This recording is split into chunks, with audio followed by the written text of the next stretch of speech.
Right. What is up, everybody? I am Waifu, as you may know, and I am joined here by two friends of mine. You guys want to say what's up? Hi, I'm Bryonato. Hello. Hey there, guys. I'm DemonicRobots. Oh, I And got chat right next to me too. Yo, yeah, very nice. and we're just gonna be here chilling out, talking about speedrun commentaries, marathon events, and all sorts of stuff like that. If you guys don't know me, I'll introduce myself a little bit. I'm Waifu. I speedrun a lot of games. I've done 3 GDQ runs now, or 4 if you count a hotfix event as well. And I've done a couple ESA runs, and I've done a couple smaller marathons as well. And I've been on a lot of couches doing commentary, and it's actually like my favorite thing to do in speedrunning. So I'm really excited to talk about it. Likewise. Do you want us to kind of go around the table? Yeah, Do a little sure. spiel like that? Yeah, so I'm Bryonato. Most of you probably know me for my Titanfall stuff. I have a lot of experience, obviously, doing marathon commentary in a variety of roles and settings. My most notable appearances would probably be like GDQ X18, my SGDQ 19 Titanfall run. And you probably caught some of my stuff at AGDQ 2020, which is the last live event, and obviously have been on a lot of couches lately too. So, like Waifu, speedrun commentary is probably my favorite thing about speedrunning that isn't doing the runs itself. So, yeah. All right. Hey there, everyone. My name is DemonicRobots. I've done a variety of runs. I've done 3 GDQ runs. We Happy Few, Dishonored 2. No, two GDQ runs, and 4 about to be 5 ESA runs. So I've done a lot of those ones. I've done like Control, Clock Tower, so from FPS movement-based games to survival horror. I've also actually done a lot of the kind of smaller marathons, like Calathon, for example, and the ones that aren't the two big ones. So I've done a bunch of different marathons before. I feel like you kind of put yourself on the map lately, honestly, Demonic, with like your recent appearances. Yeah, for Like real. Yeah, thank you. I wasn't I can't say I was like super aware of you until SGDQ where you did the We Happy Few run. So, but ever since then, I was like, oh, okay, damn. Yeah, that was kind of like my big Yeah, breakthrough one for yeah. sure. Yeah, it's awesome. You've been doing like a whole bunch of runs lately. Like for a while, you're like, okay, like I just want to like see what I can get in and stuff, and then now it's like every time there's an event, you're like tossing up a couple runs that get in. You know, it's If really cool. Right, if right. if y'all missed their control run at ESA that happened last night, I really recommend catching the VOD. Not because I was on commentary for it also, but because it was a really, really good showcase. And Yeah. if you saw the AGDQ 2020 run of control, uh, that run in particular was a really good example of everything that's changed. So yeah. Yeah, that's awesome. So speaking of like really good runs, we should all go around and talk about like what our favorite run was that we've done ourselves or we did commentary for. I definitely would say that for me, it would be my recent Left 4 Dead 2 run that I did at the last GDQ event. That was I, so good. it just went like so perfect. I got sub 1 hour real time, which is a really good time for a reset in a game that's so RNG heavy and execution based. As well as like I think the commentary was just like on point. Like everyone that I had there, like I had Vash, man. Like you have Vash on your couch, dude. Like Vash is so good. yeah, Yeah. you're killing it. And I just think it was really a nice balance between like informative and like funny and like had a good time.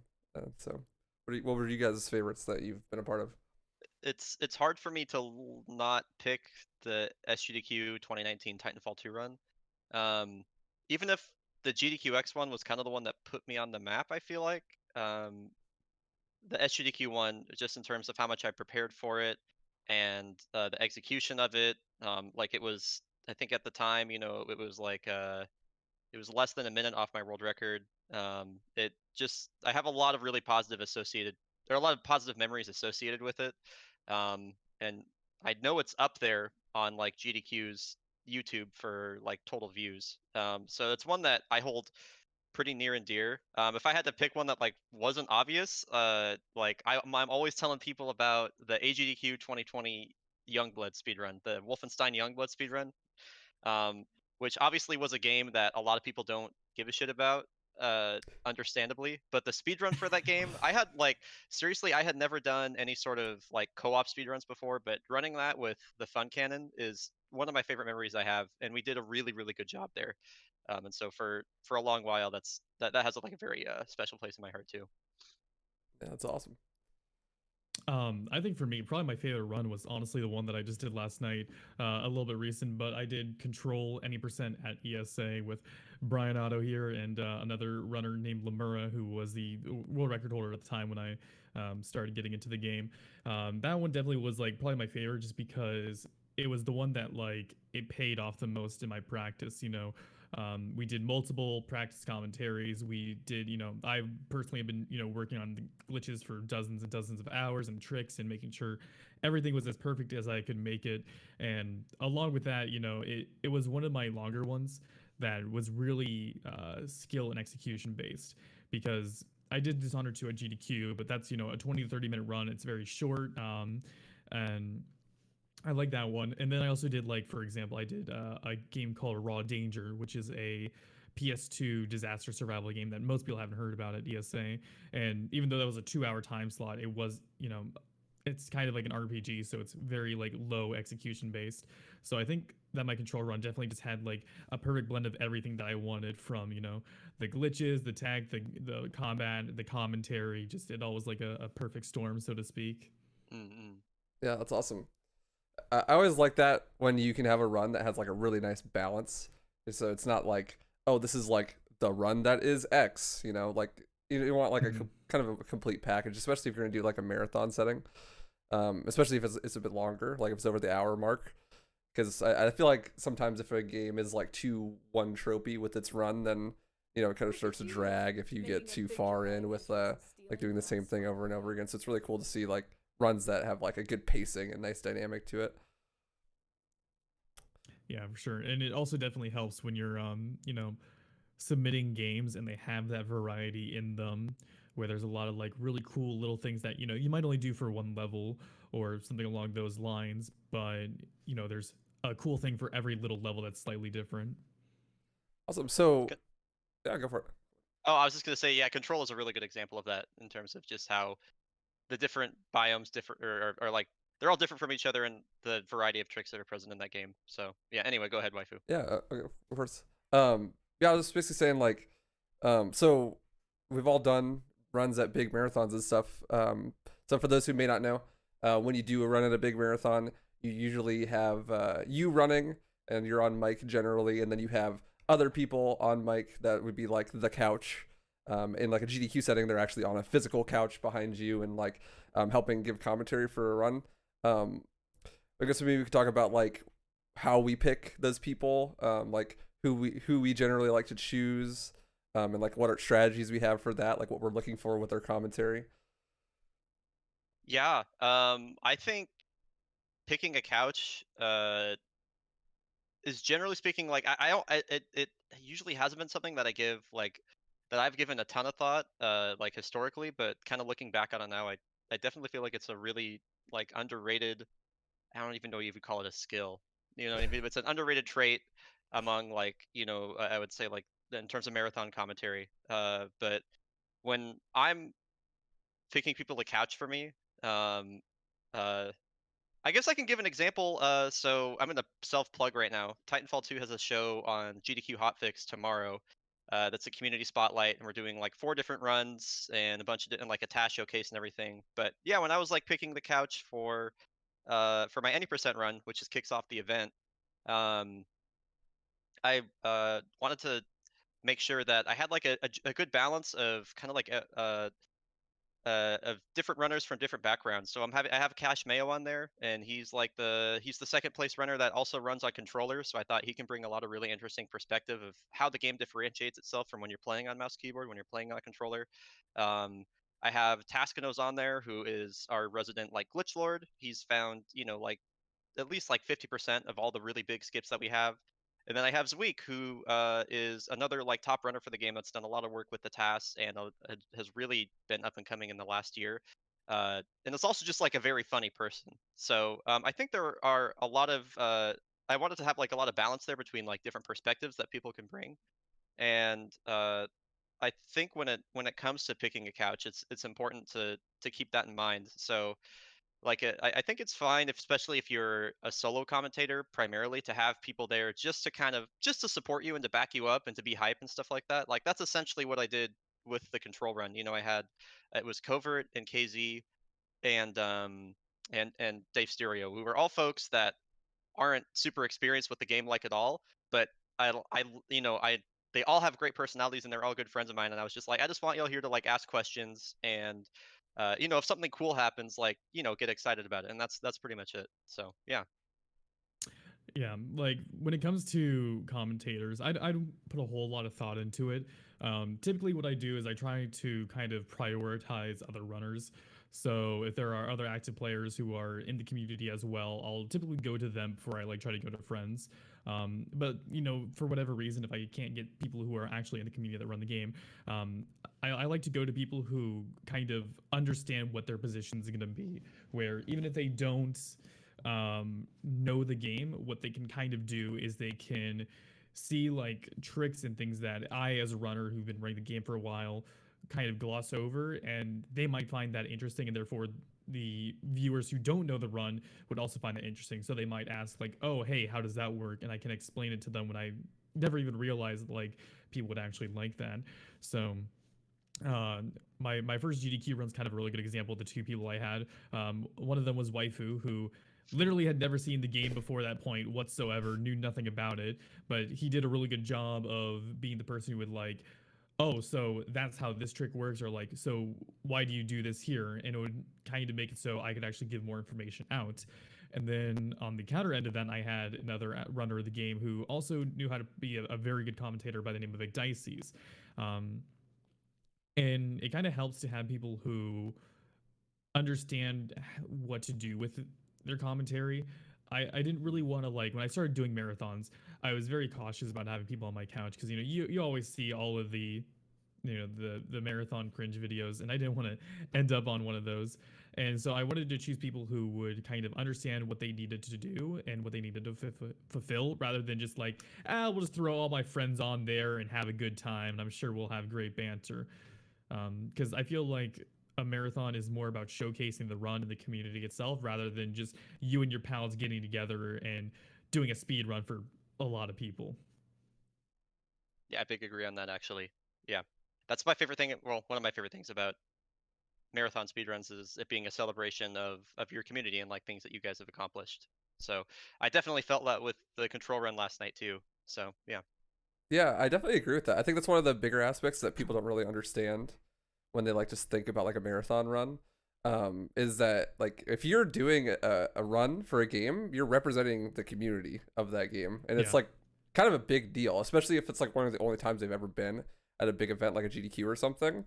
Like, because like if you're the first person to do a run of this game, you want to make it sure it has a good showcase so that it does well and that maybe it can come back in the future. You might get more people to run it, get more eyes on the scene that you have. And the speedrunning community is really big now, but it's also still really small. And because of that, I often find myself like, if I ever get a run into an event, I instantly know who I want my couch to be, because it's like I have people in mind usually, and those people, there's like only so many of them, that even if you're in like a bigger speedrunning community, it's like how many people really could you have that maybe understand the game, are pretty charismatic, and like would actually be down to do a commentary like that, because it's kind of, it could be a big event for a lot of people.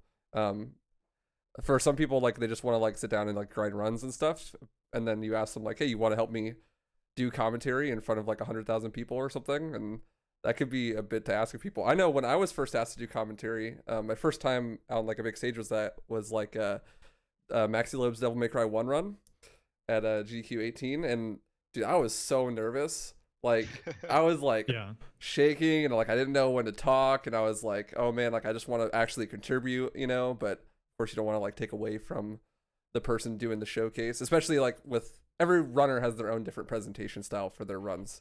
And Maxi is very much like, I'm going to take the wheel. Like, this is my show, and my couch is here to like come in on some quips. We can have some banter. Maybe they explain something that I didn't explain.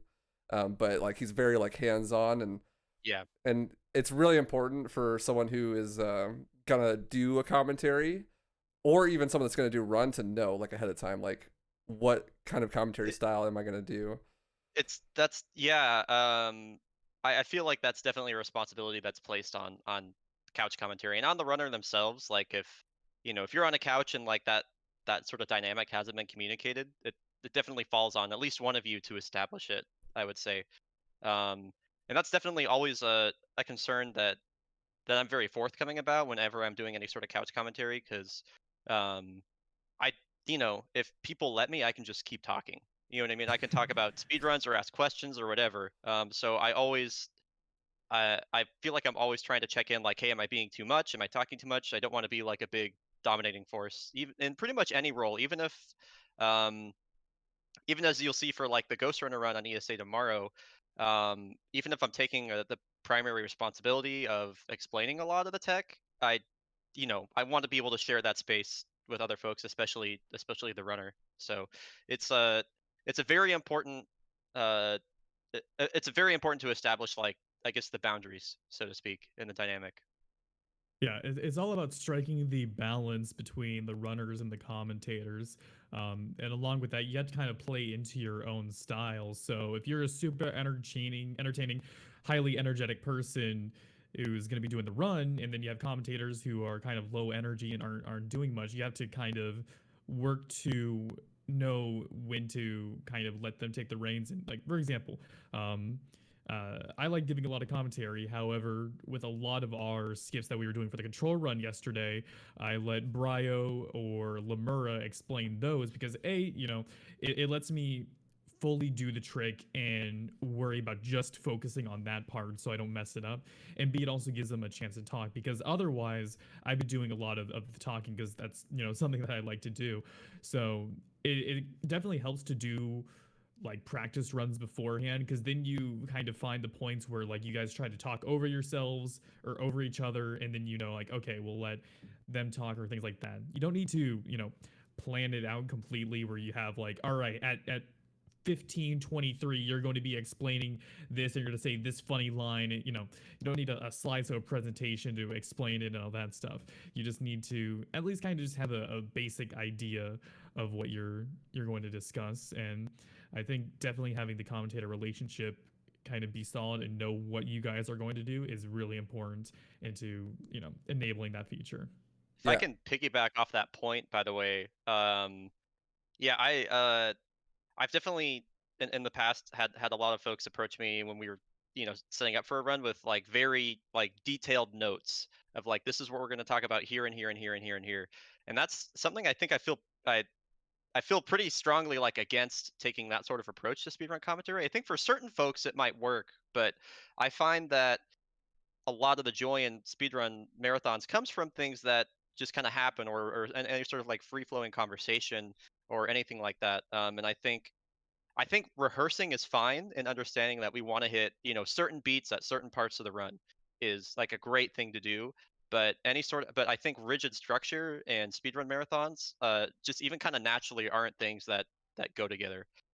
So I think having a general outline is fine, but beyond anything beyond that, I generally just kind of like to leave up to chance, so to speak, or just kind of let the natural like course of the run flow.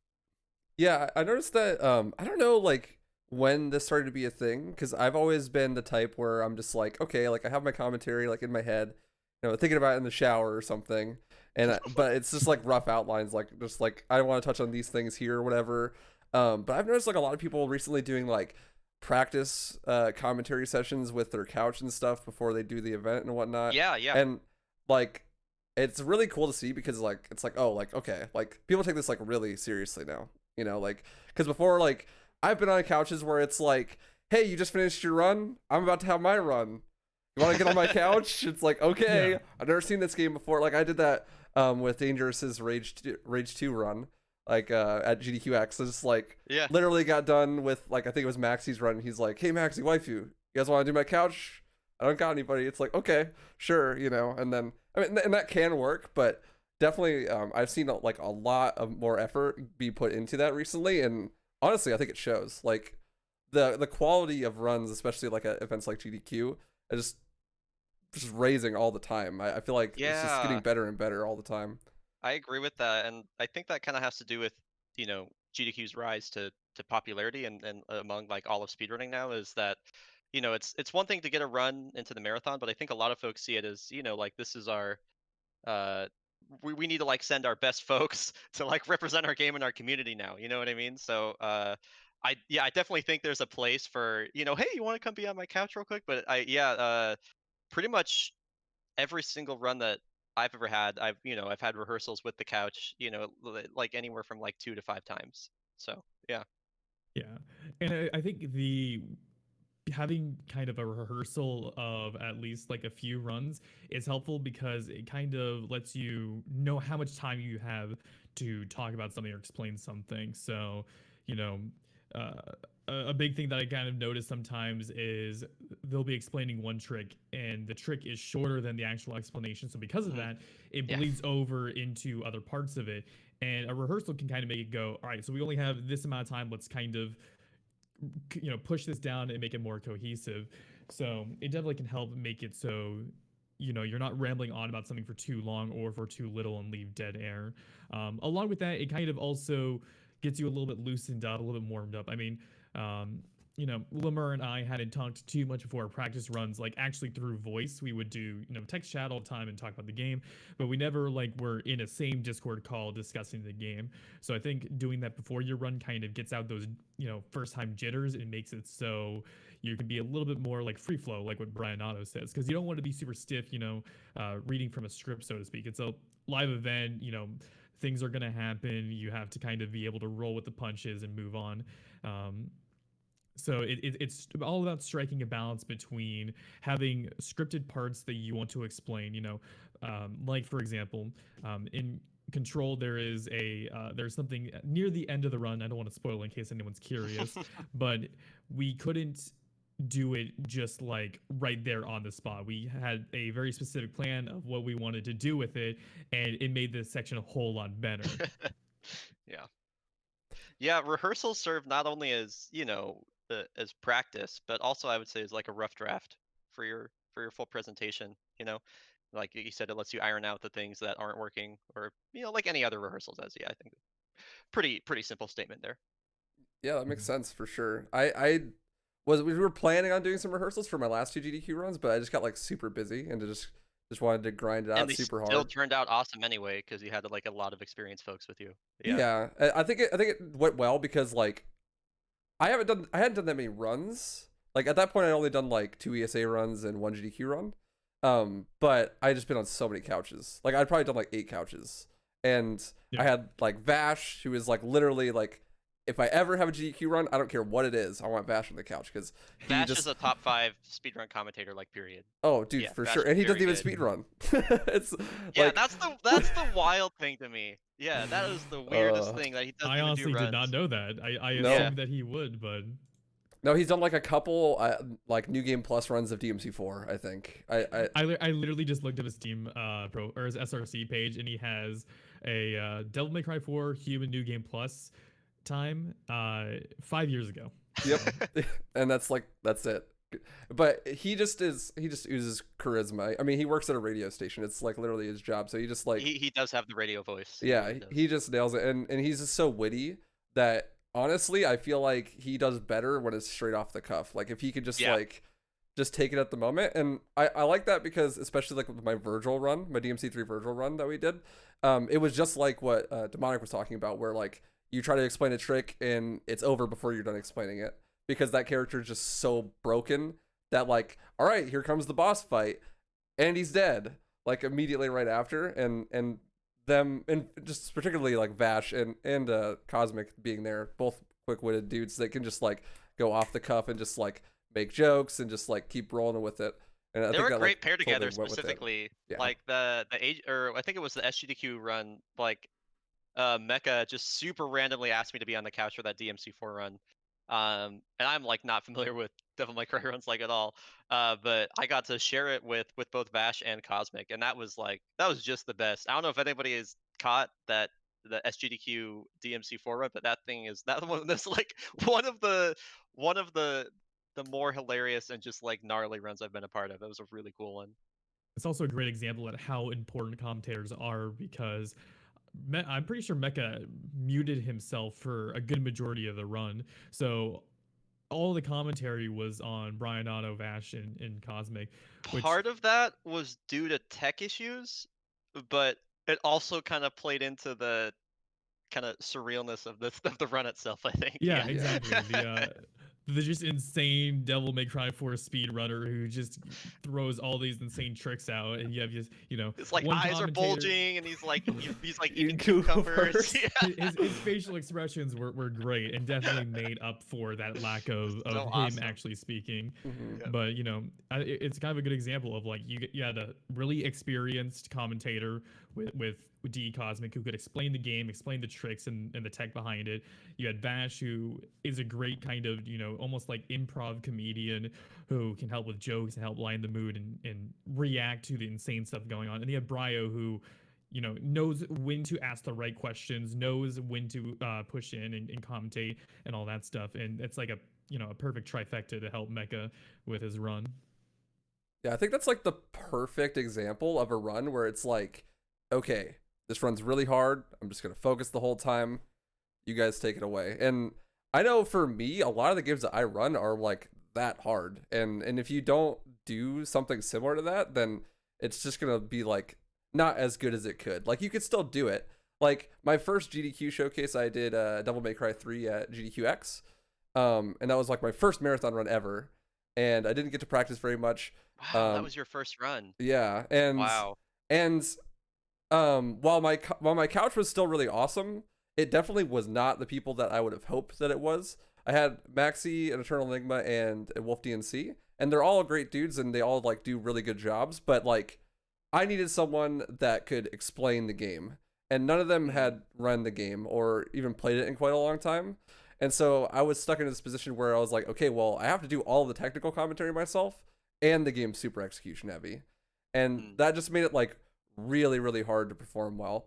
And I think that for me personally, I end up picking a lot of games that are that execution heavy, and I have to rely super heavy on like having a really nice couch to be able to support me with that. And I'm just curious, like, have you guys noticed yourselves falling into any similar trends, or maybe you have a different presentation style that fits with the games that you normally run? Yeah, I think yeah, I think that might be something that differs from runner to runner because Titanfall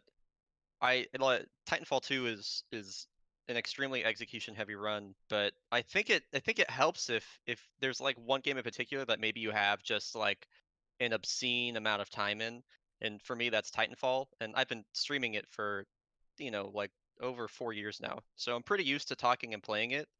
And I think that's yeah, I think that depends. Like, because for me, whenever I'm doing Titanfall runs, I'm generally speaking able to talk over pretty much everything that's going on.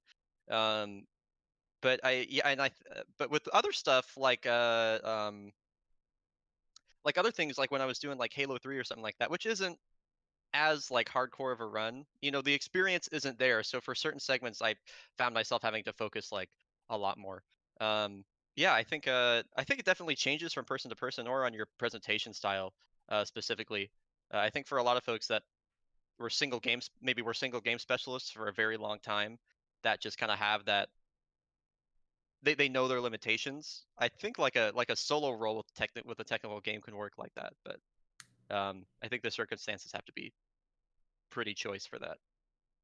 Yeah, I think it also is just usually, even if they could do it, it's usually better just have other people there to Always good help to have out. backup. Yeah. Yeah, and just because I find that I do a lot of commentary stuff. I was actually just looking at my list right now, and I've done over 20 marathon runs, whether it was a runner, commentator, host, or something like that. And I kind of just noticed that a lot of the times, when it comes to doing hard tricks and hard tech, you really just have to let your muscle memory play it out. If you get too far into your head and think like, all right, I got to land this trick, so I got to do this really precisely, you kind of mess up your muscle memory and you're more Yeah. likely to mess up. And I think That speaks to speedrunning as a whole. Yep. yeah. And like talking definitely, even if you're like super well trained, super well practiced, talking is definitely going to mess up your muscle memory of doing things a lot of the times. So it's always just better to kind of maybe let someone else take the reign for a few seconds, just so you can really make sure that you land the trick and do it correctly. because the very last thing that you want to do during a marathon is be forced to like completely skip like the coolest part of the run that you really wanted to show and have to take the safe route, which you know isn't the best feeling in the world to do so. Yeah, for sure. I think it's also super important for people to understand. This is something that I didn't really get when I did my first run, and like for a while after that, is like people don't know what's good. So as long as you just fake it till you make it, and you're just like, this run is amazing, I'm doing great. They're like, this is world record pace. This is the best run I've ever seen in my life. Yeah. Like I was really hard on myself. Like I put on like, okay, this is a good run for my DMC3 run. But then afterwards, I was like, man, that run kind of sucked. But like, but everyone was like, oh, dude, your run was amazing. Like that was so good. And it's like, okay, well, if people don't really understand this, they put like way too much pressure on themselves. Like people put pressure on themselves. Like they need to get like a top 10 time in a marathon, with good commentary. Otherwise it's like not good. But if you just like have confidence and just like put on a good show, it doesn't matter how bad the run is, because it's probably not bad, even if you think it's bad, and people aren't going to be able to tell the difference. Yeah, that's a really good point. And I think back to specifically my SGDQ 19 run, which I hadn't watched back for a while. And I remember when I performed the run in the one of the middle levels, Effect and Cause Chapter 2, which is just like a super brutal room. I remember in my brain I had like botched the strat really really hard, and I was like losing the audience, and uh, I was watching the VOD back, and I called back to the fact that I messed it up probably like 2 or 3 times, even as much as like a 30 seconds to a minute after. And I remember just being like really bummed out at the time, but you watch it back and like it was just like such a small blip over the course of everything else, and obviously the run like turned out well. And that's definitely the fake it till you make it is a really good point to bring up. I think that's definitely a trait of a good marathon run. I think at a certain point, if a run is just like so bad or so unlucky, you can like focus on that even to a point that it's like comical. I think back to the Prince of Persia Sands of Time run from, I forget which GDQ it was specifically, and I forget who ran it, but I remember that run just like literally everything going wrong in it, and it became less like a wow this run sucks and more of like, yo, this dude is persevering through like all of this bullshit and it's really cool. So there are definitely ways to fake it till you make it, and also just to like spin it if it goes wrong. Anytime that you are like focusing on your own mistakes or bringing like everybody down with you, that is definitely like definitely something that that from hindsight that I try to avoid pretty much at all costs at this point. Yeah. Yeah. Like another example of, a run going bad but still being a really good run is, I can't remember who it was. I believe his name was something Badger, but the Terraria run at GDQ. Yeah, of course. Yep. That's like a good example of like, even though he, wasn't able to complete the run and he had Mercy kill it, every person I've talked to and seen a comment about it loved the run and didn't care that it died early on, because the commentary was really good and he played it off super well. And it's kind of like when you're doing theater, whenever you go to a play or a musical and you're in the audience watching it, you're there for a good time and to enjoy it. And you're not, unless you're a critic, you're not going to sit there and go, that person there should have had their right hand up, not their left hand. Like, you're not going to be, nitpicking all those little things. And most of the time when you ask an audience member like what they thought of it, they'll love it, they'll enjoy it, they thought it was great, best thing ever. And in your head, you're obviously going to be like, since you know what to look for mistakes, you're going to notice them more. Whereas most people aren't going to do that. Like, with Titanfall 2, if you looked at your GDQ run, you pretty much did like everything completely perfectly from a perspective of someone who doesn't know the speed run very well. I don't know if you missed a wall kick or a spot, or you could have done this better pathing, because I'm just there to enjoy the run and see the showcase of it. I'm not going to be like, yep, man, you missed that. That was a 3-frame tick wall kick, man. That should have been a 5-frame. Like, no one's going to do that. Yeah, some mistakes are really obvious, like a death or something like that. But it's very it elevates the showcase a lot more if you just are like, oh, that sucks, but we'll get another try at it, rather than like, oh man, I just lost so much time, et cetera, et cetera. Yeah, I think the way you take punishment from a game really, like, it can endear people to it for sure. Yes. Like, I honestly, personally, I don't like it when a run goes too well. Like, I was like, okay, my Left 4 Dead 2 run, I was like, I want to get sub 1 hour, but I want to die at least once. Like, because if I don't People die, understand the difficulty. yeah, because people, you need to give people context, right? Like, if no one's ever seen a Left 4 Dead run before, it's like, it's super RNG heavy, right? But if you just get lucky the whole time, everyone's gonna be like, oh, like that was a pretty simple basic speed run. But I think a really good showcase of that is like I did Left 4 Dead 2 for West Coast Weekend, and the run was super good up till like the second to last map, and then I died like 6 times in a row in the same spot, and I was like, wow, and then the that was like that perfect. Yeah, and then the time that he did get it correctly and he completed it, it was like the easiest thing ever because that's just how the RNG win. And you know, if you can, it's also a live event. You have to remember that, so you can play it off really well if you know how. Like in my Dishonored 2 run, when you pick up objects, you do 2 things with them. You can drop them or you can throw them.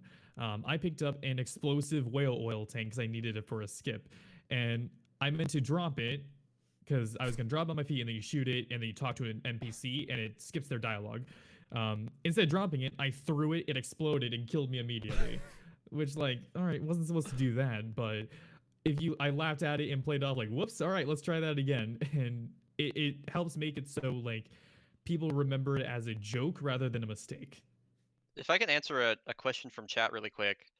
Smitty asks, how do you balance fake it till you make it with making sure you hit like a very important trick? He's speaking of FTL, which is a trick in the Titanfall 2. I think you can definitely play up the difficulty of something before it happens, especially if you're concerned with not hitting it first try. And this comes into some other aspects of marathon runs like safety saves and etc. and other things. But there are definitely things you can do to prepare for that and talk up the difficulty of it. FTL, fortunately, is a trick that is very visually striking, and I think it looks hard. But if that isn't the case with something, you can definitely speak to its difficulty, and and let the audience know that like, hey, this might take me a few tries, but it's so fast that even if I get it third try or something, we're still saving like a second. You know what I mean? So, there are definitely ways you can play into that. Yeah, and I'm going to give you guys a little secret here. There are a lot of times when people say a trick is frame perfect. Usually, sometimes it's not. It's something along the lines of it might be frame perfect, but it's 30 frames a second, so it's technically 2 frames if you did it at 60 compared to that, or it's not even that whatsoever. But like, you don't care at a marathon. You're gonna like try and make it a little bit better and go, all right, this is really hard. Let's see if we get it, because either A, it makes it look really, really cool that you got it at a marathon, or B, people go, that looks way too hard. No big deal that he missed it. Yeah, pretty much. And your couch can back you up with that too, assuming you have it picked properly. Yeah, for sure. I think that's like super important for a trick that you definitely think you may mess up. Like if I think it's important that if you're gonna go for something that has a high volatility to it, like, oh, I'm probably gonna mess this up, that you at least preface it. Be like, I'm gonna try to do this really hard trick because it's really cool and I want to show it off.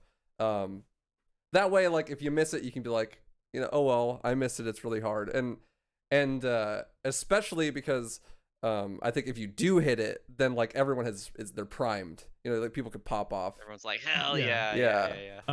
One example of that is in Control. I know we're gonna keep on bringing that up because we literally just did it yesterday, but there's one trick called Who is a Reach, which requires me to clip out of bounds and then navigate the out of bounds and then get back inbounds, and getting in and out of the walls in that trick is very hard because it's a very different trick from all the other ones. It requires you to blindly throw an object into yourself and jump and put yourself out, which isn't how any of the other clips really work in the rest of the game. So it's a very different way to do it, and it's kind of random.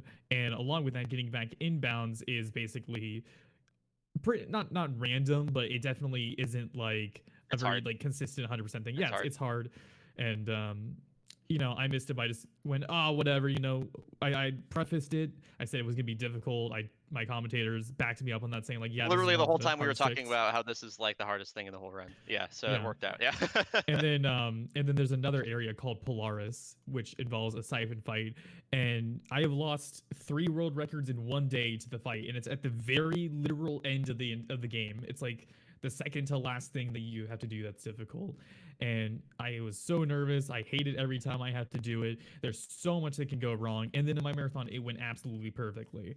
And I'm just like, guys, I swear it's not this easy. Because if you watch it and you don't know the run, it looks like I'm literally just running past every enemy, doing nothing special, touching something, and then moving on. And in my head, I'm just like, oh God, oh God, oh God. Because there's just so much that can go wrong with it. But since I did it right, you know, no one could realize how difficult it was. So I You were made none sure the to go. wiser. Yeah. Yeah, so I made sure to be like, I swear this is like one of the hardest parts in the game. And, you know, again, having my commentators back me up to make it look like I'm not a liar really helps with that aspect. Yeah, for sure, man. And that actually brings up like a pretty interesting point. So we talked about how people are going to be like, oh, this is like really hard and impressive. Like I'm like, you know, no matter like how much you mess up generally. But what do you guys think about like the opposite, where this happens a lot sometimes? I find in like games that are easier to optimize and are less execution heavy, where like there might be a lot of minutia that's not that flashy, but is really difficult. But as a casual viewer, like you can't really tell what's going on. And I think that the commentary in that is almost more important because you Yeah. need to be able to explain it in a way that makes it interesting. I think like a perfect example would be like RE2 Remake or something, where it's like nothing in it is really all that flashy. You know, you're mostly just like holding W, as I like to meme, and like going through the game. But there's a whole lot of minutia that really goes into it, and it's really on the commentary's job to like make sure that people understand that and make it engaging still. This is something that I feel like Covert Muffin taught me actually when we were prepping for the Control AGDQ run. Is that there are a lot of ways that you can convey important aspects just by just by almost giving like a stream of thought of everything that's happening. Like when it comes to the control run, like there's a lot of segments in there that are you're kind of just like dashing from one segment to another, or it's just like some random out of bounds navigation. But he would like when we were doing rehearsals, he was like, so I don't really understand what's going on here. Like, what are you looking for, and like what's like a reference point you use, and so talking about like a certain trick, I would talk about how I clip out of bounds and I'm looking for like a light out of bounds. That's how I orient myself with the correct area to go. Or like we're bringing up the mini map, but Yeah. just so you know, like the little red arrow, that's where the player is on the mini map. Or even just you can talk at length about a lot of really little things that you're looking for that are like references for you or indications that like this is the correct way to do something. I'm not sure if this completely answers your question, waifu, but this was something that I learned, I would say, yeah, within like the last year, that I think kind of plays into that. Letting like there it, to a certain extent, it's not going to be like it's not going to be possible to like explain things like too much. There's definitely a limit, but there are definitely ways that you can convey very small aspects of a less intense run to people just by kind of giving a general overview of almost everything that you're looking for in a certain scenario. Yeah, and I think another thing that really helps is that, especially with the bigger events like GDQ and ESA, where like you talk about how big speedrunning is, and speedrunning is really big in terms of a viewership. There are a lot of people who love to watch them, but it's still a small community of people who actually do them. And I know my friends, they know that I do speedrunning, but they don't know anything about it themselves. They don't do runs or anything like that. It's not their thing. And they say like, it's magic to them. They don't really know how it works. And I always hear people say like, oh, I'm too smooth brain, or I'm not good enough to do speedrunning. And I always have to tell them like that's not true. But in their mind they think like, they can't do any of those glitches or trick. That's way too hard. And I think that it kind of makes it so even if it's easy to us, it still is really difficult to a person who either doesn't speedrun in general or doesn't know the run. Like, bee hopping with you in Left 4 Dead 2, like that looks insanely difficult. And it definitely is, but it's not something that is unachievable to where I couldn't do it myself with a little bit of practice. Yeah, definitely. And I think that's like, yeah, it's just like pretty important. And God, I lost my train of thought. My bad. Okay. Yeah. Fuck. Oh, sorry. You're still trying to find it? Yeah, but go ahead. Go ahead. Okay. Oh, okay. Okay. Um. Yeah, I guess I was gonna talk about some common mistakes I find in commentary, kind of relating to that. But I'm not the director of this show, so I'll let you go wherever you Okay, want to go next. I Yeah, did get it. We can go there next. That'd be really good. But yeah. so what you were talking about, Bri, about how like the little minutia that like you could let people know that a speedrunner is looking out for, right? Is really important. I learned this from listening to Cosmic talk about how Vash taught him this. It's like a super good basic presentation skill is to just assume that the person watching has never seen the game before. Yep. Like, he was talking about how during the DMC4 run that instead of calling Nero's sword Red Queen or his gun Blue Rose, Oh, you know, or I actually I take credit for this one. oh yeah, Actually, yeah. During our rehearsal commentary, that was one of the critiques I had. Was like, you guys are just listing out the stuff. I don't have any visual reference for this. I don't know what it is. Yeah. So I take well credit there for you that. go. Okay, yeah, perfect then.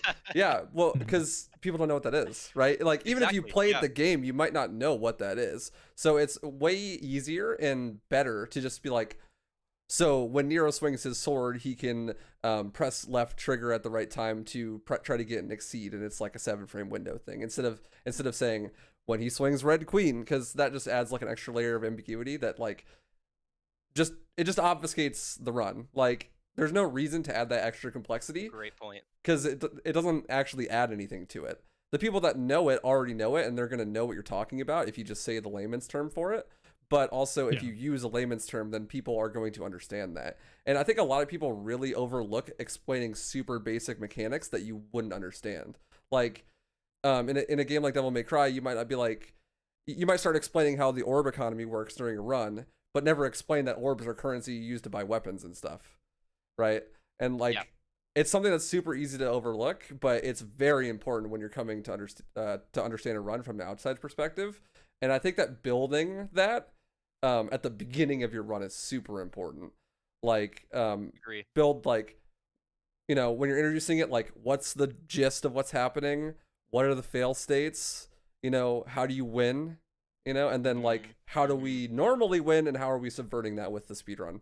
And like going Yeah. over all those is like a really important way to get people invested. Yeah.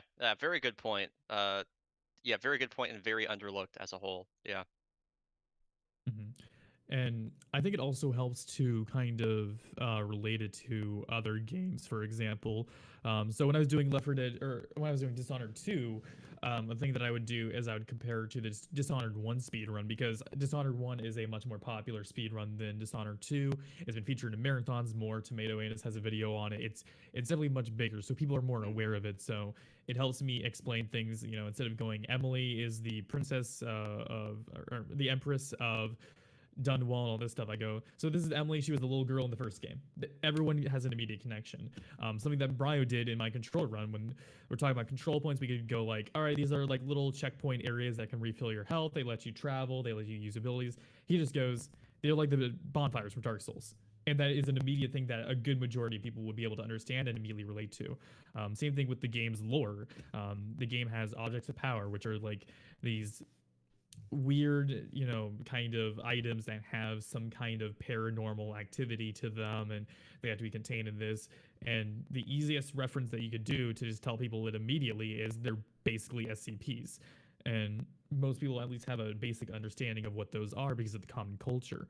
So I think relating to another culture that's a little bit more popular and kind of appeals to a larger denominator can definitely help out with those explanations as well. And even if people don't know them or understand them too much, usually you can, if you do it right, you can give them an idea of like what to think about. So then they go, oh, okay, and then they can move on to their next train of thought, so to speak, and continue on focusing on the run rather than just having it go all over their head.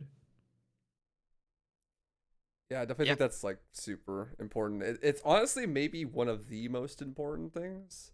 If you are, especially if you're coming from an outside perspective, like it's different if you're like, all right, let's fucking go. This is Mario 64. Everyone knows what's going on, you know? I remember, dude. What? I remember Yeah, I literally. That's sorry, not to like derail it too much. I remember good. it was like the GDQX 2018 run of Super Mario 64, and like Cheese came up and literally did that same thing. This is Super Mario 64. Like one of the hardest speed games ever, most popular game in the world. I was like, okay. Yeah, yeah, he's like, whatever. But if you're speedrunning something a little bit more obscure, you might have to actually like sell it to people. Yep. You know. Yeah. Yes. 100%. 100%. Yeah. hmm Like Like, another like really funny example of that is Andy's A Link to the Past. I think it was like all dungeons or something. Like that's like a super broken run. Like he just like walks out of bounds like immediately and stuff. And Mhm. they did something really funny like yeah, this is A Link to the Past, and then didn't talk for like 2 minutes straight. And he just like just like didn't say anything. He just like walked out of bounds. And just like the game is like screen is like breaking and like there's like visual glitches everywhere and there's like this is fine. we should probably explain this, is huh? okay. It was like the funniest thing I've ever seen because everyone's like, okay, like this is A Link to the Past, like you kind of get it, and then you're like, oh, immediately like, okay, this is like just a super broken version of Link to the Past. Yeah, that's a I, great example. how's my mic, by the way? Is it still doing the crackling? Before I A little go on bit. a little. It's a little bit, but it's not a big Alright. deal, honestly. I think it's Yeah. fine. Yeah. I swear I'm not doing this on purpose. No, it's all good, dude. I was just gonna say something interesting is that a lot of people who don't understand speedrunning culture typically like the quote unquote glitchless runs or inbounds runs. But I find that the any percent runs still are a little bit more beloved and popular in marathon settings, which is kind of just a weird counter thing of, sure, you get people who are like, this is a glitch, you're cheating, you're all this stuff. But I find that they're a little bit more receptive. Like, Those I folks, more I think, are interesting for mostly a marathon runs. vocal minority more than Yeah. anything else. Very vocal. Yeah, there's definitely a section of those folks that exist, but I think most of the time, if especially people are turning into a GDQ, they're buying into the fact that something's being presented to them, and like you said before, they're just there to enjoy it. So yeah, regardless of how it's being, or the thing that's being presented. Yeah. Yeah, for sure. So we should go. So we talk a lot about like how we build like speedrun commentaries and stuff and all that. But do you guys have any like strategies for when you're like, okay, I want to try to get into a marathon, or like when you're trying to build something? Like, what do you look for in a game? Like, okay, I think this is a good game for a marathon, or stuff like that. Yeah. I definitely look for any like iconic moments. Like really cool tricks. Um, things that are like visually engaging. You know, like I've definitely ran games before that would not, I don't think, would do well in a marathon, and then either I'd never submitted them or I'd only submitted them once and they Mhm. got declined or something. You know, um, and I think that's the reason why I run a lot of first-person games, is because I think it's really easy to convey things that are happening from like a first-person perspective. Um, whether that's like Ghost Runner or Halo 3 or Titanfall 2 is a lot of time. I mean, at least if they're movement based, it's really easy to convey like cool things happening from a first person perspective. Um, so yeah, I'm generally looking for stuff like that, and like I mean, and Control just had those just just out the ass, just like just cool stuff that happens all the time. Like you put a box on you, and then you end up floating straight up in the air, or you Mhm. like do some weird menuing, and then when you load it to the next level, you literally become a gun. Just random ass like wacky shit that is going to be memorable for folks. That's generally what I'm looking for. Yeah. For me, usually I kind of divide my games into two categories. The ones that I like, it's not the best name for it, but GDQ bait, where I'm like, this is really flashy to an audience who doesn't understand the game. It's a good length of time where it's not too long or too short, and it's something that hasn't been showcased in a while. And those are the ones where I think that I'll get them in, even if I'm like not super passionate about the run. Like I still like it, and I think it'll go. Dishonored 2 is kind of or I'm sorry, We Happy Few is an example of that, where like I had a really good feeling would get in because it was like Mirror's Edge and Dishonored, and I thought it would work really well.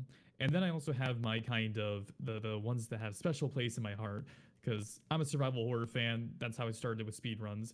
Unfortunately, most marathons don't love them too much because they're just not super flashy.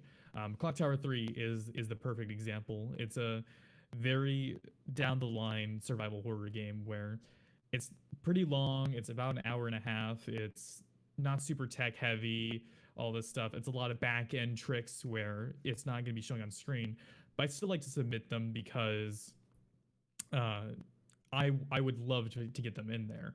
And usually marathons will let you submit multiple games. So because of that, I'm usually going to have an extra slot or two that I can kind of throw in. One of like, if I got this in, it would be, it's not likely, but it would be insanely cool to do so. Yeah, I think that makes a lot of sense. And honestly, I think that has inadvertently led to a large growth in the amount of games that are actively speedrun. Like more like obscure stuff. Because I know like how I started speedrunning was like the like traditional speedrun thing, which is like, okay, like here's my run. I'm now going to never do anything else in my life. I'm just going to run this game until the end of time, and this is my thing. And I feel like that was way more of a common occurrence a few years ago. But now, like, dude, everyone knows like at least 2 runs. It's like everyone's out here picking up multiple runs, and it's more about speed running in general as like an activity rather than like I speed run this game. And I think that a lot of that has to do with the fact like a lot of like bigger streamers, like I know for me it was like Maxi who inspired me to do stuff like this. Is like you'd see him be like, oh, okay, I really like this game. It seems like an interesting speed run, and it seems like it's a good choice to get into a marathon. So like they might pick it up. Maybe like 1 or 2 people run it before, you can help optimize the game, build the community, and then maybe even get into the event and then build up like this base, and then maybe even move on to another one in the future. And then you keep going like that. And I've seen myself do that a lot, and I've seen other people do that a lot. I think it's really cool, and it's definitely helped build like a culture of like, okay, we're gonna do like more than one game, and we want to support multiple communities, and it's made a lot more of those nicher titles that you wouldn't necessarily think would have a speedrunning community to have them because of that. And I think it's directly related to that, honestly. Yeah, and I think it also helps if you do multiple runs because you just have a more likely chance to get in. If you have, 5 games submitted to GDQ, you're statistically more likely to get in than somebody who only submits 1 game. And along with that, like let's say you do get a game in, if you only do 1 game, that's like your only marathon showing. Like typically it's going to be a lot harder for you to get like even other categories in there if you've already done a run beforehand, unless it's like a super big Zelda or Mario game. Whereas if you do multiple games, you can possibly do multiple showings. You might be able to show 1 game 1 year and then another game at the next event or something like that. I mean, Bryo's a good example. If he only did Titanfall 2, he would have never done his control run or anything like that. Yeah, for sure. I think it's like super fun. I enjoy that aspect of it a lot. And it's fun because it's built like a new perspective in me where it's like, okay, like it's another set of criteria when I'm thinking of something to speedrun. It's like, how long is it? Is it fun? Does it have cool tricks? Do I think it has potential to get into a marathon? Like do I think people will like it? And I really like that about like trying to get more people into the community and like using a bigger platform to like see that happen. I like, especially for games that like I'm very passionate about, like Devil May Cry, where I'm like here's my Devil May Cry run, and then like, guys, come on, like come run this, and actually having it happen. Because when you do have like a big platform like that and you do it right, like it can happen. And I've seen entire games be made off of like 1 GDQ or ESA showing where it's like they have a really good showing and it's an awesome time, and then they get a whole bunch of new runners and it builds a nice little community. It's super cool to see. Yep. Mm-hmm. And it, even if it's just 1 person, that's like more than enough. Like Bryo has been trying to push all bosses for control for so long, and then I finally ran it, and because he was the one that recommended it so much, and now I'm doing it, and there's other community members in our control speedrunning group that are looking into doing it, and it kind of causes a trickle down effect where the more people who are doing it, it means there's more exposure to it and more people likely to do it as well. And marathon runs are a great example. I think Bryo was mentioning to me what the Titanfall 2 active players were yesterday, and it's somewhere like almost 100. It's like 85 or 90. It's and on the front page of it's on like the first page of the all games on speedrun.com, and it's ahead of like heavy hitters like Super Metroid and Battle for Bikini Bottom and Cuphead and stuff like that. So it's definitely like the biggest the game has ever been, and it's really exciting. Yeah. That's crazy. Yeah, That's and awesome. a big part of that is going to be his GDQ runs. Like that just helps out so much. And for me, I wouldn't have done Control if I didn't see his run, or and there's also going to be Left 4 Dead people who got into Left 4 Dead 2 speedrunning by watching you, or RE4 is another one. Even if you don't do it anymore, people saw you do it, saw your runs at things, or saw Mike Waves runs or things like that, and they go, that looks cool, I want to try it. And I think that's how almost everybody got started in speedrunning, where they saw a marathon run, they went, that one's awesome, I want to do that. Yeah, definitely. That's like one of my like things that I think is most important about it is like that's what got me into it. I like watched GTB's 2016 RE4 run, and that's what got me into speedrunning. It's an iconic one. Yeah, and it's just like it's always like that for everyone you ask nowadays. It's like, what got you to speedrunning? It's like, oh, it's so and so's GDQ run, and like sometimes that's you, and that's really cool. And like I love to be a part of that. Get more people into it because it's really cool. Well, is there anything else you guys wanted to mention or talk about or? Oh, I wanted to cover like I feel like a lot of common mistakes in speedrun commentary. Yeah, if sure. we can talk about that for a bit. I think kind of relating back to a lot of really technical runs, especially movement-based ones. This is something that I talk about a lot, especially when people are asking about it on my stream. Is especially with runs that have a lot going on, and maybe ones that start quickly, maybe ones that just have a lot of information that is condensed into something really small, is that you do not and should not explain everything all at once. Especially, I've seen some people before be like, okay, so before the run starts, I want to talk about 3 of the things you're going to see. Like, do not, like, seriously, do not do that. I feel like that's a really big mistake that people make, because you're relaying information to people that they are going to retain for all of like 2 seconds. Yeah. Because as soon as the run starts, like if they're not seeing that on screen, they're like looking for it. And Demonic, you said this last night, like they're not listening to you. I think that I have a strategy that I use when I'm commentating stuff like Titanfall or like with Ghost Runner, where you wanna stretch it out like piecemeal. You don't have to explain everything all at the start, because people are going to be watching, and if they see something that's not explained, that's a question that's naturally going to be formed in their head, and then it gets answered when you explain it, like 5-10 minutes later. And with something like Titanfall 2, when you have your entire toolkit available to you right at the start, you're able to do everything. I don't talk about stuff like tap strafing, which is essential to any sort of high level Titanfall gameplay at this day and age. I don't talk about it until we're like 20 minutes into the run in Blood and Rust, when it really becomes like a big piece of it. So, figuring out, doing like mental rehearsals in your head and figuring out like how you can spread this out over the course of like 15-20 minutes is always going to be more effective than so the showcase was great, but I want to point to it as like an example. Then like the Celeste All Red Berries task, if you remember, they explained like all the movement tech in like 5 minutes before the run started, and like I highly doubt anybody not familiar with Celeste like retained any of that information. So I'm always trying to figure out, especially with like tricks that require really technical explanations of like, when do I start building up to this, and how can I make something a callback to an earlier comment, and how do I explain something in Titanfall 2 like no lurch movement, which literally makes no fucking sense to anybody that hasn't touched the game ever. So that's something that's a pitfall I feel like I see a lot of people fall into, and I like talking about a lot, and like ways to structure your commentary around that. Yeah, for sure. I think that's like super big, and that's a mistake that even I made in that DMC3 GDQX run.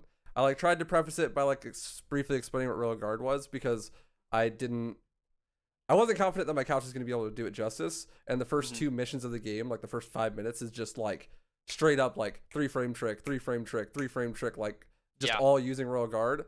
And so I was like, I'm not gonna be able to explain it during this, so I should try to do it ahead of time. But honestly, it probably would have been better if I would have just like waited until I had a moment to talk about it and then brought it up.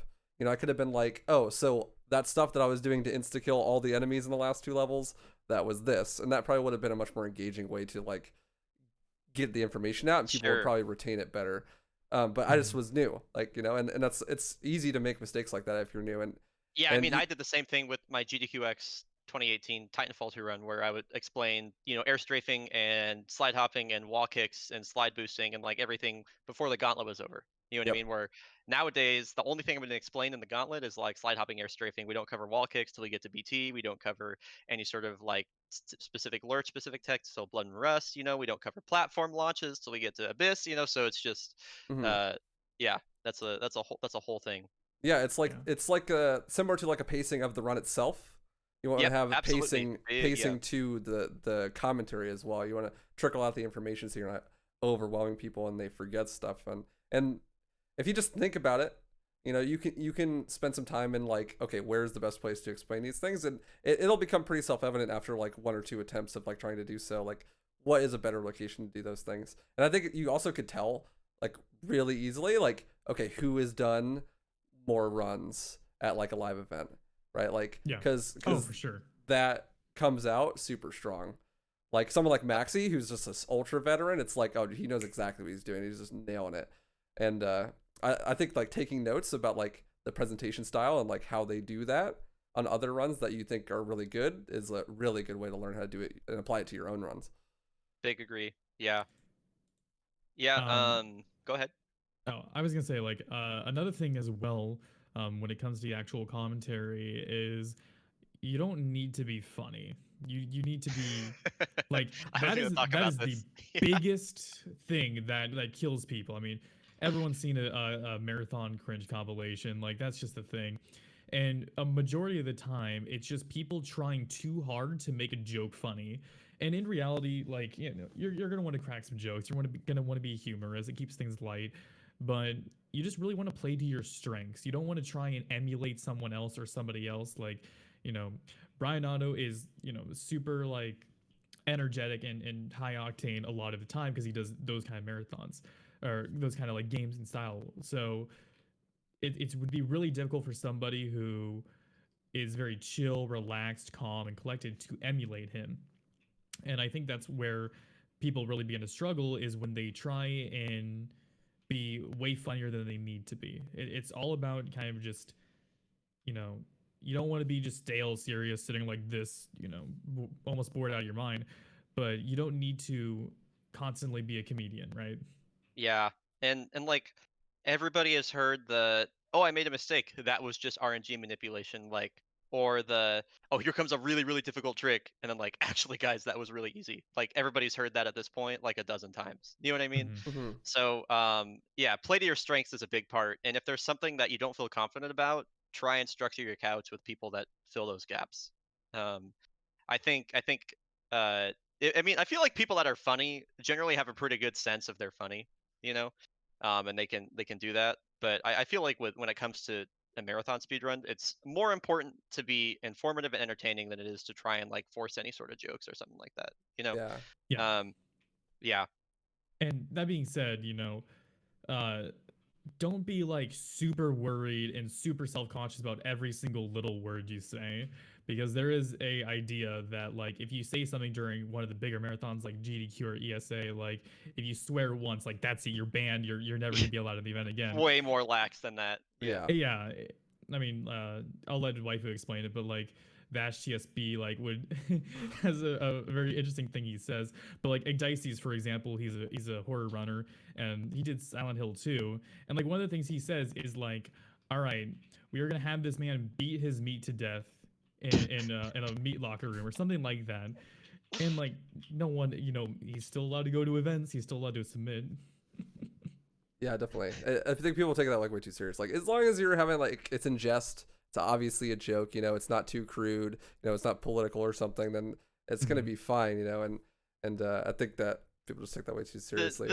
The GDQ runner guidelines are like very clear about what is and isn't okay. Yeah, I mean, like yeah, if you like accidentally say like shit or something like that, you know what I mean? Like you're not gonna get pulled off the stage, like never run here again. Side tackled into the ground. Yeah, there's mic always cut. like a yeah, like this is gonna be like whatever. If you're like swearing a ton, then you're gonna get producers in your on your earphones being like, "Yo, you need to stop." You know what I mean? Mhm. So it's Yeah. just like, and that's like about as far as it goes. Yeah. Mhm. And there's a difference between like a reactionary "oh shit" or a fuck or something like that, and like "all right, we're gonna fucking destroy this fucking piece of shit fucking thing." Yeah. Like it's all about the context. And normally, if you watch a few runs, you can get an idea of that. And if you don't know, there are so many speedrunners out there who have done so many runs that you can ask them for a clarification. I mean, Bryonato is a great example. Like, if you want to ask a marathon thing, I'm willing to help. Waifu, you can go into their chats and be like, hey, you can Do this just actually. I ask. love when people Yeah. come and ask about marathon commentary. That is my favorite thing Mhm. to talk about. Yeah, which Yeah, is for why I'm sure. here. Yeah. Yeah.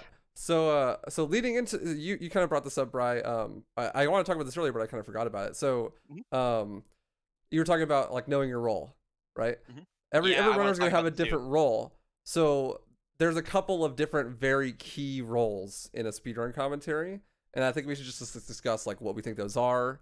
Like Yeah, who's really good at what you think your own strengths are, and stuff like that. yeah. Mhm. I feel like I'm probably not going to list all of them, but I feel like like generally speaking, and this isn't a clear cut rule, like a good GDQ couch is, or a good GDQ group, or marathon group I should say, excuse me, GDQ isn't the only marathon, is going to be somebody that is understanding and able to like clearly communicate tricks and things that are happening in the run. Somebody that's able to ask questions as an audience surrogate. Audience surrogate, I think, is a role that I particularly play really well, and is a huge part of any speed Mhm. run. And then also, I think people should be there to provide hype or get excited when things happen, even if like you've seen it before a million times. You know what I mean? I feel like those are like, and multiple people can fill like any of these three roles or all of them. But I feel like when you have a good, like, that is kind of like a trifecta of balance there. And even if you have, like, obviously there's three of them, you have four people total, like you can, multiple people can play different things, but I think doing all of those is really important. And especially when it comes to like rehearsals that we were talking about earlier, can really elevate like an audience surrogate performance. Like I think the most successful run I've been a part of that wasn't my own was Bite Me's Doom 2016 100% Nightmare run at AGDQ 2020. And if anybody watches that run, I ask like 40 or 50 questions probably throughout, maybe not that much, but like I ask a lot of questions throughout the run, and 90% of the stuff I asked I already knew, but during rehearsal these were questions that popped up in my head that I asked then, and I was like, okay, these are probably things that other people want to know too. Yeah. So you don't you don't have to like be seeing a run for the first time to understand, or to like understand what exactly is required from like an audience perspective. I guess one more thing I'll talk about too is another role that I think this one isn't essential, but it's really nice to have, is somebody that has ran the game before but hasn't for a really long time. You know what I mean? Because Yes. they're going to That is be so able to, good. they're going to be able to talk about some of the general stuff like how a certain skip works, but if they see something new, they like pop the fuck off about it. You know what I mean? So, um, and That actually happened with my Dishonored 2 run. So for Dishonored 2, I had Waifu and Blood Thunder, and Blood Thunder ran the game like right when the game came out in I remember, yeah, he 2016. ran it at GDQ too. Yeah. Yeah, he was the GDQ runner at that one, and so I messaged him like, "Hey, and I know you haven't ran the game in a while, but would you want to do commentary?" And he's like, "Sure." And the cool thing about it is, he got back into the game as well, but he also, saw the development, saw how much completely changed. So it's also really good for like keeping the history of it. So Bryonato, for example, I don't know any of the people who made a lot of the skips in Control, because a lot of them are not as active as they were when they were finding things. But he knows every single name of the person who does stuff, Flotty, S10P. So it really helps. Just like a simple thing of, so this trick was discovered by Tansu or S10P or something like that. And that's kind of what you can do if you have an older runner, because they'll usually know when those glitches were discovered if you came into the community yourself late. Yeah, that was actually that was something I picked up just from reading comments on some of my GDQ runs. Is that's just something I kind of did, like, oh, this is River Gem. This was found by S Deception. You know what I mean? I never really thought about it, but people were like, man, I really really like that he talks about people that found the skips and stuff. And Mhm. that kind of plays back into marathon runs being like a celebration of your overall community. We heard this demonic when we were doing rehearsal runs. I just talked about some stuff that is only really present in like the inbounds control runs, and Bucky was like, "Yo, that was really cool that you talk about inbounds during like an 90% run." Mhm. So it helps other people feel included, and it speaks more to like speedrunning as a whole being a community effort and not just centered around like one person grinding runs 8 hours a day. Yeah, definitely. Exactly. I think that's like super Um, cool, especially if you can like, yeah, you're like, hey, this is not just my run.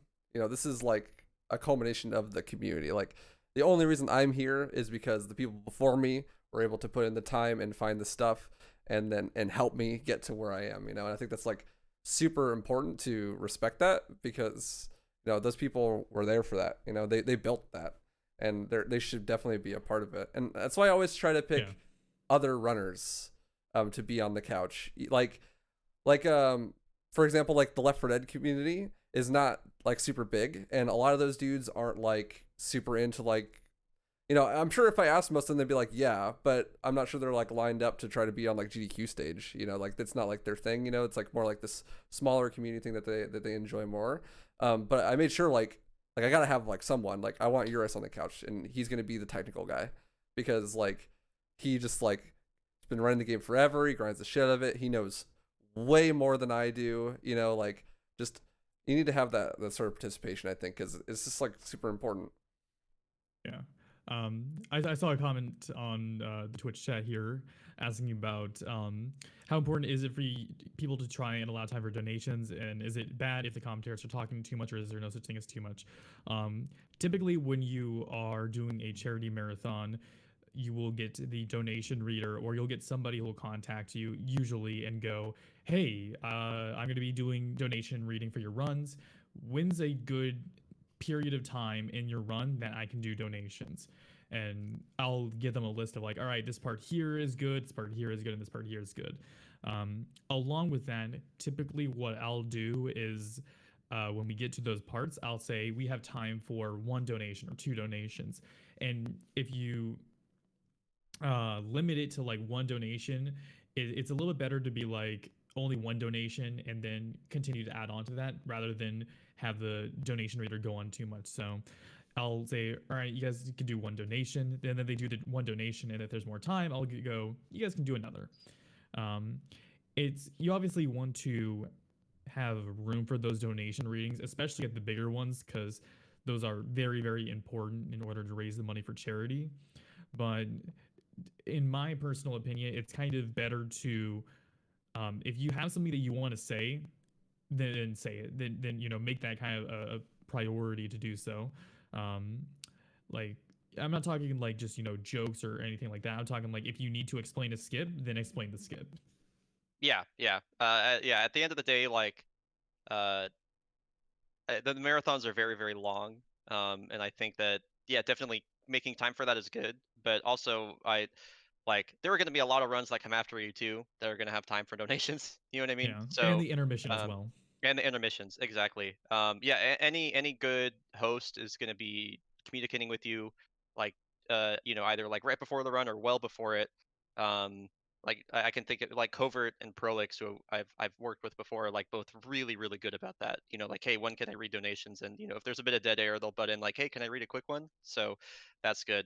Another thing you can do is make an effort to help drive donations. You know what I mean? It can be stuff that happens off the cuff, like uh, like we've seen at previous marathons, like in like Pokemon runs or something like that, where different like the runners will be like, hey, if we like meet this much, then like this will happen or something. You know what I mean? Or it can just be like, you can push for it too, like yo guys, we're all like really excited to be here. Like I want us to hit like $2,000 before the end of Trial by Fire or something. You know what I mean? And so there are different ways that you can feed back into that cycle without necessarily even like if you need to talk about a lot of stuff without having donations being read. So Hmm. yeah. Yeah. I think it's also we didn't really talk about it, but especially in like a GDQ setting, Another huge important part of your commentary can be the host, and the host is someone that you don't get to pick generally, but you can get to know your host and like know what their strengths are and stuff. And if you get really lucky, you get like an Eternal Enigma or someone like that, where they're just like straight banger. Like if I ever have a run, I want Enigma to be my host because like exactly, yeah. Dude, Enigma is so good. Dude, yeah, he's the best. I'll always remember watching him host for the AGDQ 2020 finale, and just the amount of energy that he brought to the room, and having him like standing up and like hyping up the crowd. Dude, that was so sick. I always think about that. Yeah, for sure. Yeah. He's a legend. It's so awesome to see. And they can have like a really big influence on your run too. Like you were talking about driving donations as well. I can't remember who it was. I feel kind of bad, but it was during a Pokemon run at like a recent event, and they said like something crazy like, what's your favorite Pokemon, and donate their number. Yeah. That was like the biggest brain shit I'd ever seen in my life. Genius. Like, oh man. Or another one is during Bryo's Titanfall 2 run where the donation reader, I'm not sure who it was, you might know Bryo, but he was... If it was Titanfall 2, it was Prolix. Okay, so, he was pushing like, Perfect Dark and doing the run for that, and he's like, Bryo was giving the time to do it, and he was pushing it, and I think it needed like $15,000 or something like that, and he was reading out, he's like, oh, I'm refreshing my feed, and in 30 seconds, you guys raised $4,000, we hit it, and that's like, a huge hype moment. So it definitely helps out, and it's always smart to just at least kind of, have one or two Discord little chats with the host, or if you're at a real event, then kind of talk to them, get a feel of who they are, because not every host is going to be an Eternal Enigma. Some of them are going to be a lot more calm, a lot more chill, or sometimes it's their first time doing it. Yeah, exactly. Speaking of first times, I saw a comment that Bryo responded to asking about for GDQ submissions, is it a good idea to try and get as many views as possible? It does not matter. It doesn't matter, yeah. Typically, most marathons, most of the good ones, choose people based on like how good they are at the game. So world record holder is usually going to have more priority over a third place runner. Yeah. So if I can just butt in really quick, go ahead. If it's not listed in the submission guidelines, like it's not going to be something that is taken into account, pretty much. Yeah. The only thing I can really say is it's good to have a time on the leaderboard. And speaking as from experience, like we're gonna do a lot more research into a run than just like, oh, this run only has one view on YouTube, this isn't popular. Like that's not a distinction that we make at all. So yeah. To give you a reference, Anthony Caliber, Twitch partner, has hundreds and hundreds of viewer average all day, does Last of Us 1. It took him 6 years to get Last of Us 1 in. And that was him submitting to both marathons every single year. So that's like over 10 plus times that he's done it. And he still didn't get it in. And, that's kind of a big thing that I think people don't realize is GDQ, they're not taking just like unless you have a purple check mark, you're not going to get in. It's not like that. You can be a 1 viewer Andy, a 10K viewer Andy. That's not going to affect it at all, really. Yeah. Waifu, did you have further thoughts? I just want to make sure we kind of covered our bases here. Did you have further thoughts on commentator roles or like roles within a marathon setting? I mean, not really. I think my personal, everyone, obviously, like you said, everyone's going to float around, like, some people are going to be really good at color commentary. Some people are going to be like the big brain that analyzes everything and explains tech and stuff. And it's important to know who's going to be what role, when people are going to be what role and stuff. But I also think it's important that people are more dynamic. You don't want to have everyone doing the same role all the time.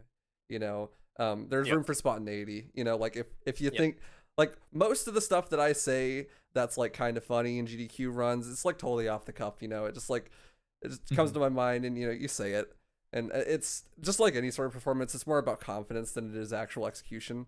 Like if you Pretty just much, that's like a global rule. Yeah, if you just say something and you just play it off like with ultra confidence, then it'll go fine. Like that's the perfect example of what Vash does. He'll say some crazy shit, but he's like totally confident in it and just plays it off like it's normal, and everyone laughs it off and just goes on. What's the line from Left 4 Dead 2 that he said? Something about the Red Bull and the dad. Oh, that was DMC5. Yeah. Oh yeah, Yeah. He said something like, "Go grab a Red Bull and beat up your dad like Nero," or something like that. And it's like, okay, bud, but you know, I mean, it was obviously a joke, and he played it straight, and everyone was like, okay, like whatever, you know, it's not a big deal. In the famous words of Ignite Season, probably my favorite marathon advice I've ever heard: don't be cringe. Don't end up in a cringe video, and you'll be perfectly God. fine. That's terrible. It's terrible, but it's like it's hard to explain like what's the difference between being funny and being cringe in a marathon. But like it's one of those things where you know it when you see it. Yeah, for sure. I don't know if I agree with that advice. It's just. I mean, it's very forehead advice. Yeah. Just simply, just don't be cringe. Like, duh. Yeah. Just easy peasy. Yeah, for sure. Yeah. And it kind of just goes into the, you know, just be you. That's all you need to be, really. Just let your own thing. Don't try and be a super big personality. Just do like how you feel. yeah, I totally agree.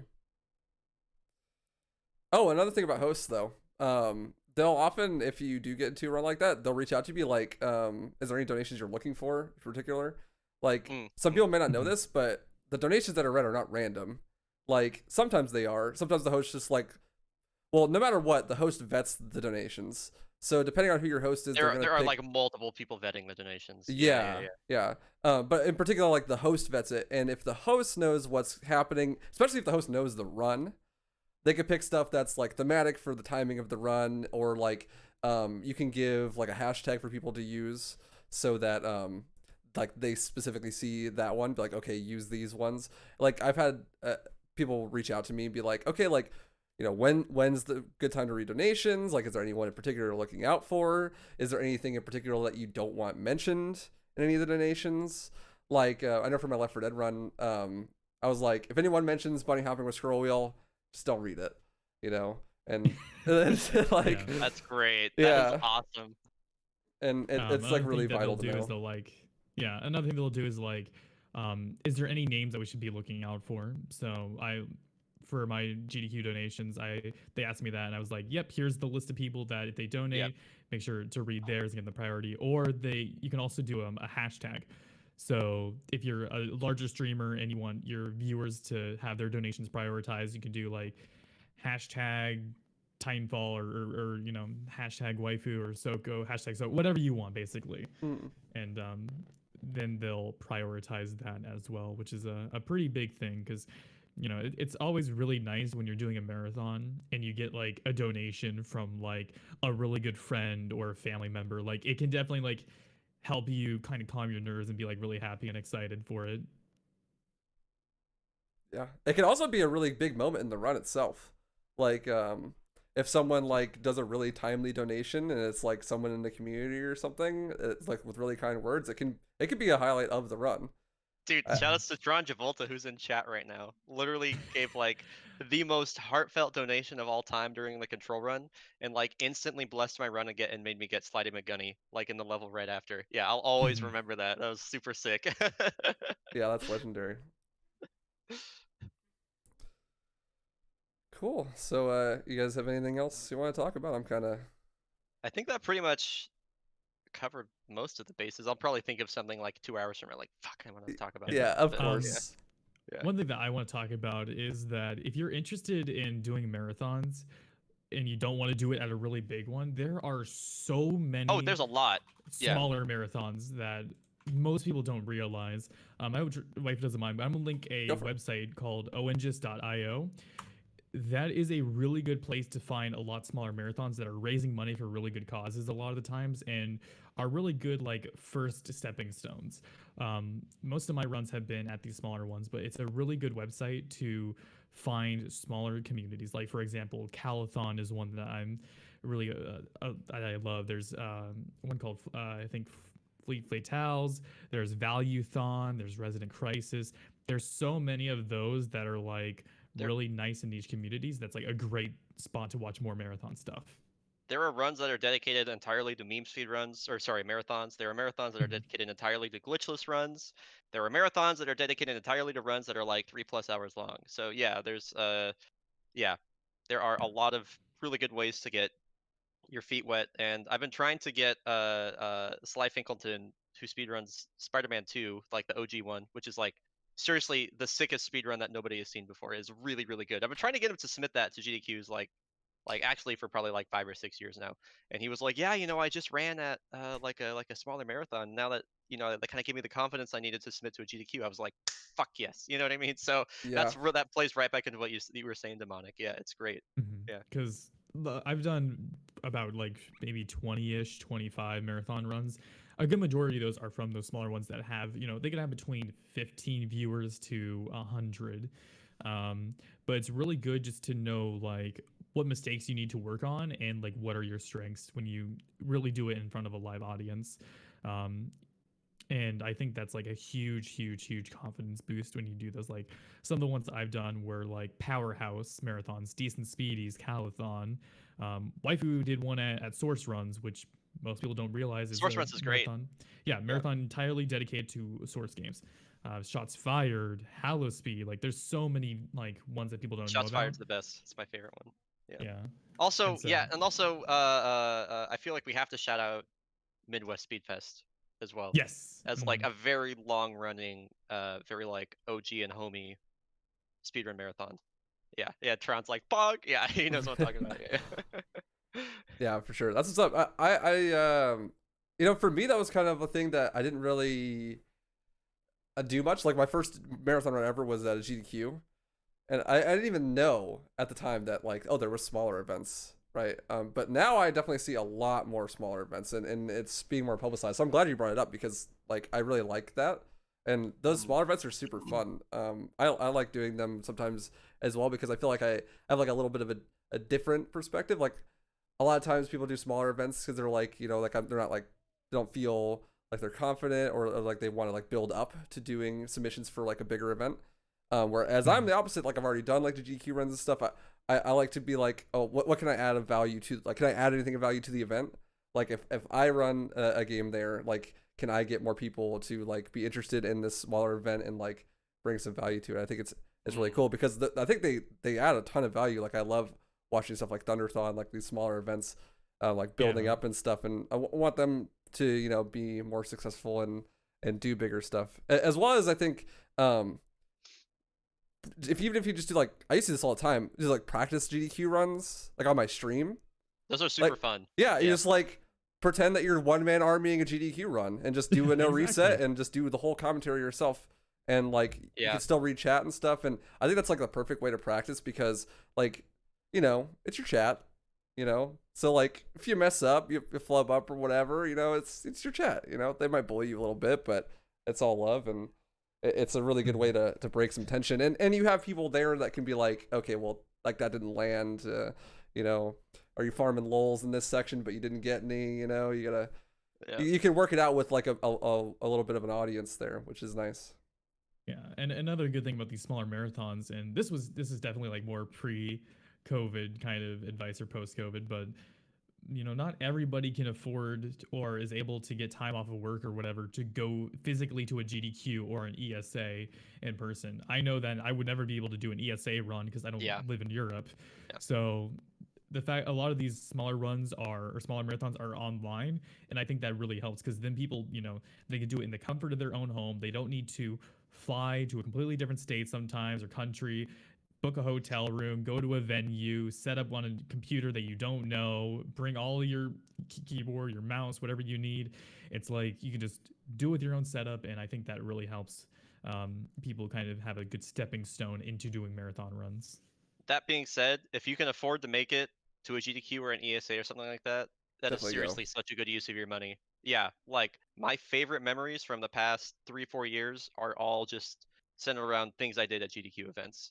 Like they're like, if you're not sure about going or something like that, whenever the next live GDQ is or live ESA is like my advice to you, if you can afford it, is fucking go. It is like the best. It is seriously like just it's a really good time, and I'm very even passionate. if you don't have a run there.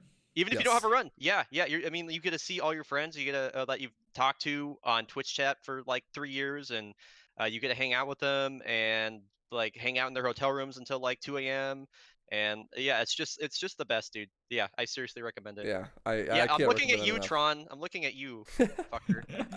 Yeah. Yeah, for real. It's like same here, dude. It's like some of the best experiences I've had in a long time, and it really helps solidify like that sense of community, especially if you have multiple people from like the same community that go and you all get to hang out and stuff. And it really also solidifies that community aspect of a run. Like, I remember when it was like, oh man, like Mike is running RE4, you know, and you had like a bunch of the RE4 dudes there, and everyone's just like so stoked, you know, because it's like that's our boy right there. He's doing it, and like we get to have like this big showcase, and then afterwards you get to go celebrate and stuff, and it's just like a super good time.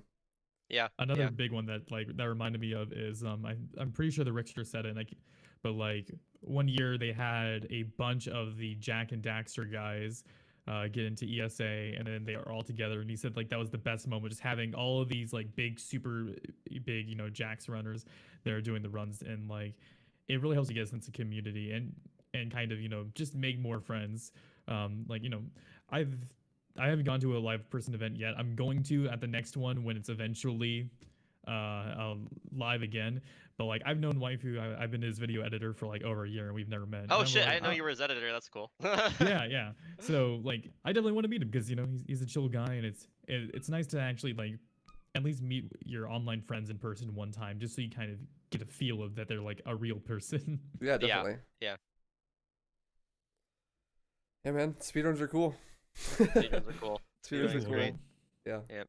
And the best part of it is doing marathon runs, in my opinion. Honestly, Yeah. it's my Yeah, favorite. I agree. Yeah. It's so weird that that this is what kind of like speedrunning culture turned into. And I'm not that I'm complaining, I just think it's interesting to me that the I think it's great that like the biggest like annual aspect of GDQs isn't any form of like competition or like contest or anything like that. It's just like everybody comes together for a week and we like raise a fuck ton of money for like good causes, and then like we go home and like that. Yeah, and I think and that's become like such a big centerpiece of speedrunning as like the speedrunning culture in general, that it would have never been the thing that I would have picked for like something that would have come out of speedrunning in general. And I think it's really cool that like that's our biggest events aren't tournaments, they're just marathons where people come and they talk about the games that they run for a bit. Yeah, I think that's awesome. Yeah, it's something And that even I'm really like proud to be the a part of. races are lighthearted. Like like when it's usually like a race at a GDQ, they're not like really gonna be like super try harding to win in like the winner's the best ever and all this stuff. It's mostly Yeah, just maybe you fun. like rib on people within your community, but that's about it. Yeah. It's mostly just a way that you can show like two great runners doing a run. Like Scooby Night of 100 Flights, like both of those runners that did it, Snowy Moogle and Jaxter, were like literally at the same skill level. So the fact that they both got to show it off instead of only one of them was like the big thing about it. Yeah. Yeah, definitely. It's so cool to see, man. It's a pleasure to be a part of, honestly, and I hope that we can keep it that way for a long time.